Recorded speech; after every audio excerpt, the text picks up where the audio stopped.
Good day everyone. I am Christian B. Dalagan and this is my report about energy crisis. Chapter 16.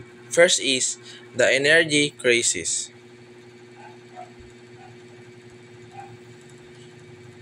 The energy crisis, the rapid conversation and modernization of communities and of individual lifestyle has been seen to very much dependent of different technologies that make life convenient.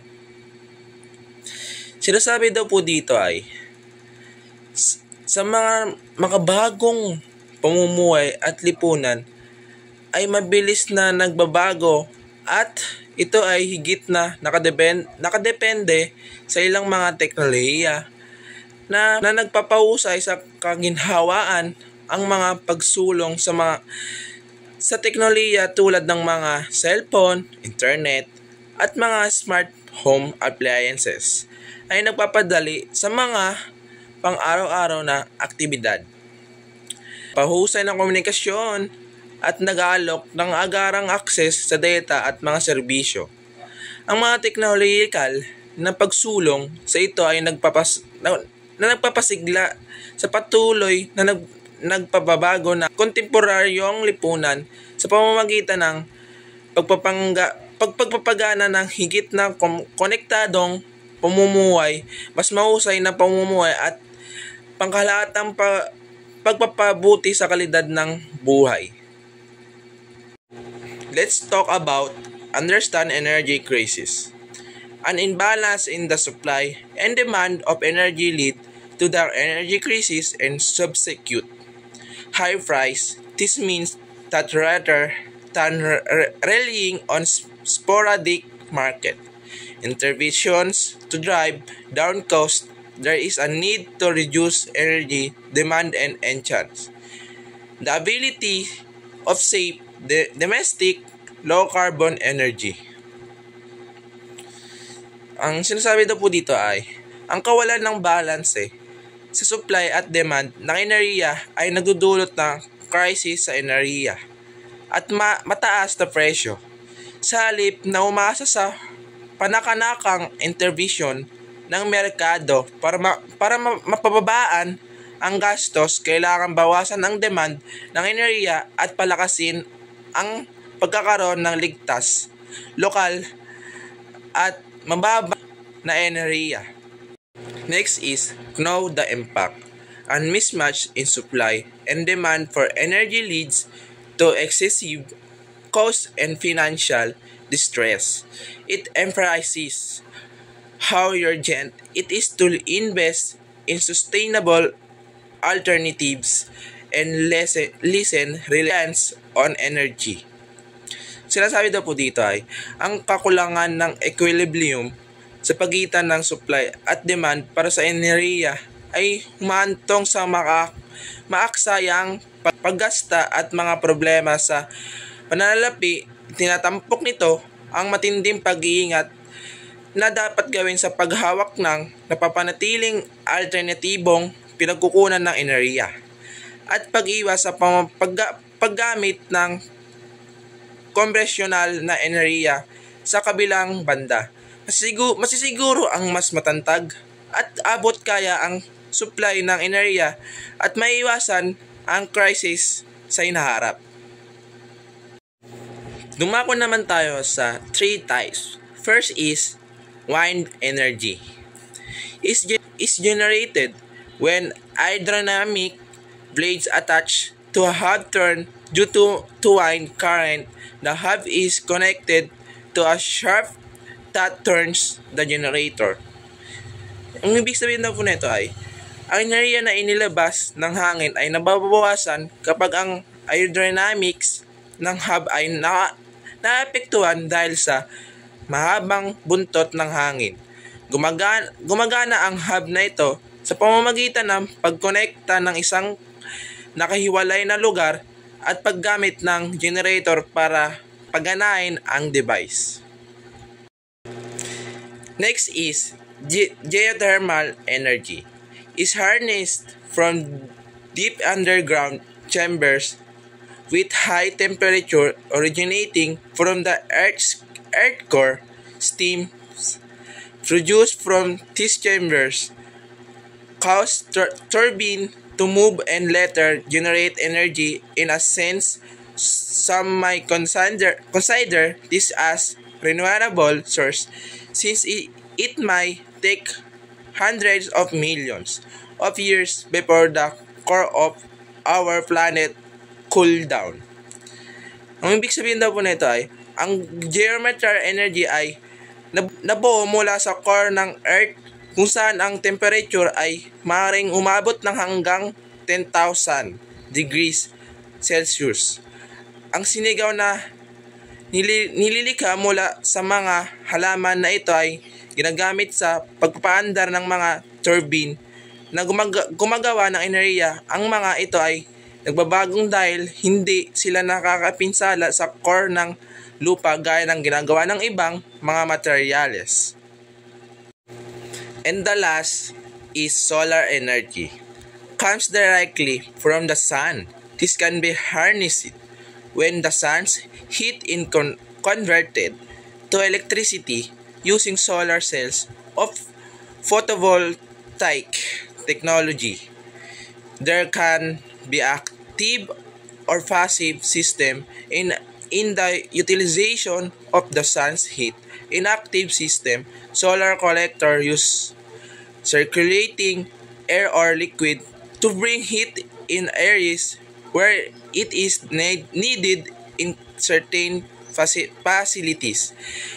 While in passive system, facilities are built with specific structures such as window and other heat absorbing surface to maximize heating mass, especially during cold seasons. Both systems are sustainable for residential use. Ang ibig sabihin na po nito ay, ang enerhiya ng solar ay dinirekta na uugnay sa liwanag ng araw. Ito ay isang hakbang patungo sa conversion ng solar cells of photovoltaic technology sa renewable energy. Mayroong dalawang uri ng init ng araw system, active at passive. Sa mga aktibong sistema, ang mga solar collectors ay nilagyan ng umiikot na hangin o likido upang pilitin ang hangin na dumaloy sa mga kinakailangang lugar. Sa mga positive system, ginamit ang mga heat-absorbing surface gaya ng bintana at iba pang uri ng surface para i-map ang input, ngunit nagdudulot din sila ng pagkawala ng init for domestic use. Angkop ng dalawang system. Next is background history. Energy crisis gained prominence in the 20th century, especially during the oil shocks of the 1970s. Geopolitical events like the OPEC oil embargo and the Arab-Israeli conflicts set off these shocks, which severely disrupted the world's energy supply and since price skyrocketing. Time period highlighted the fragility of economics that really largely of fossil fuel, which in turn encouraged attempts to improve energy efficiency and diversity energy source. Ibig sabihin daw po nito ay, noong ika-20 siglo, nagkaroon ng oil shocks noong 1970s na humantong sa isang malaking crisis sa enerhiya. Ang mga geopolitical na kadahilanan na nag-aambag sa krisis na ito ay kasama ang OPEC, oil embargo at nag-Arab-Israeli conflict. Ang mga salik na ito ay nagpahirap din pigilan ang pag-ubos ng supply ng enerhiya sa mundo at naging mahirap na ipatupad ang mga kinakailangang reforma. Ang pag-asa ng sistemang pang-ekonomiya sa mga fossil fuel na humantong sa pagbabago tungo sa mas napapanatiling pinagkukunan ng enerhiya at isang sariling-sariling uri ng mga pinagkukunan ng enerhiya. Dumako naman po tayo sa example. The 1973 oil crisis will brought on by OPEC embargo on oil supplies to nations that supported Israel. The Arab-Israeli war is an example of an energy crisis, long line up at gas stations, soaring oil price, and global economic unrest resulted from this, underscoring the vulnerability on economics that rely heavily on oil and the necessity of energy diversification and conservation measures. Ang ibig sabihin daw po nito ay ang krisis sa langis noong 1973 na sanhi ng isang embargo na ipinataw ng OPEC bilang tugon sa boycott Israel sa langis noong digmaang Arab-Israeli ay isang malaking sakuna sa enerhiya. Ito ay humantong sa masamang epekto sa mga presyo ng petrolyo, pagtaas ng mga rate ng interes, daigdigang pagbagsak ng ekonomiya. Itinatampok nito ang kahalagaan ng sari-saring uri ng ekonomiya at pangangailangan upang mapanatili ang integridad ng kaligayahan at supply ng enerhiya. Next is two definition of an energy crisis. First is human-made energy crisis. The world has experienced numerous energy shocks, even through Tina Turner, Bartertown, and Thunderdome are still a ways off. The majority of these shocks fit the description of an energy crisis caused by humans. Ang ibig sabihin daw po nito ay ang mundo ay nakaranas ng maraming energy shocks na gawa ng tao, bagamat hindi pa natin naranasan ang mga eksenang tulad ni Tina Turner, Bartertown at Thunderdome. Karamihan sa mga crisis na ito ay maituturing na human-made energy crisis. Dumako naman po tayo sa pangalawa. Depletion of national energy resources crisis. Adheading the earth as a whole included in the second concept of energy crisis, not just certain countries or state. There is a great deal of anxiety about waste, inefficient energy networks, and overpopulation because oil will eventually run out. Ang ibig sabihin na po nito ay ang pangalawang konsepto ng crisis sa enerhiya ay kasama ang buong mundo, hindi lamang ilang bansa o estado ang pangamba sa pag-aaksaya hindi maayos na mga sistema ng enerhiya. Ang paglobo ng populasyon ay nagdudulot ng matinding anxiety dahil sa posibleng pagkaubos ng likas na yaman tulad ng langis. Pumunta naman po tayo sa renewable and other alternative source of energy. Human become more dependent on coal and fossil fuels as source of energy starting from the year 1800. But scientists have released that this source will not last forever and their continuous use contributes to environmental pollution. Sa parehong paraan, tulad noong 1800, ngunit may pagtuon sa carbon at fossil fuels bilang pangunahing pinagkukunan ng enerhiya. Dahil sa kanilang mga natatanging katangian, ang mga taong ito ay hindi madaling minamaltrato at ang kanilang patuloy na paggamit ay naglalagay ng kalikasan sa panganib dahil sa kanilang pollution na dinudulot.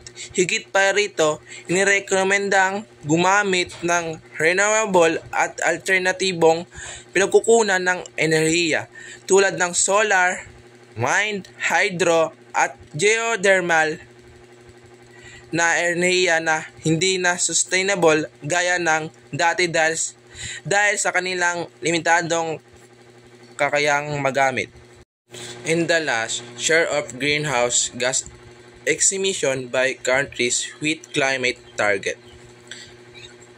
In December 2015, the United Nations Framework Convention on Climate Change called for the leaders of developing and developed countries to meet in Paris, France, to make a significant commitment in addressing climate change, which is known as the Paris Agreement.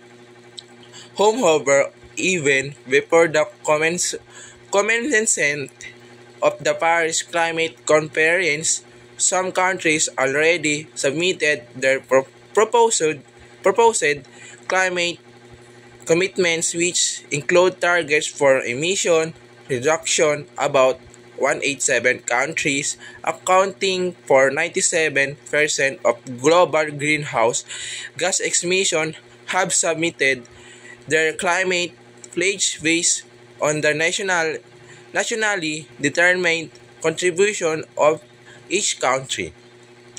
Ang ibig sabihin daw po nito ay nagtawag sa pinuno ng bansang uunlad at umuunlad na pagtipon sa Paris, France noong Disyembre 2015. Ang United Nations Framework Convention on Climate Change ay nagbigay ng mga mahalagang pangako sa pagtungon sa climate change, kilala bilang Paris Agreement.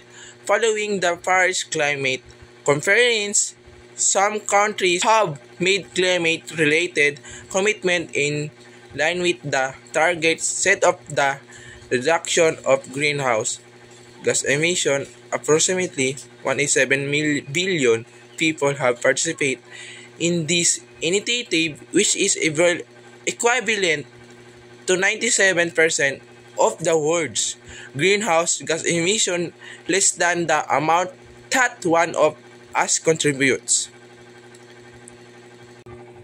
And thank you sa pakikinig nyo sa konting oras. Yun lang po.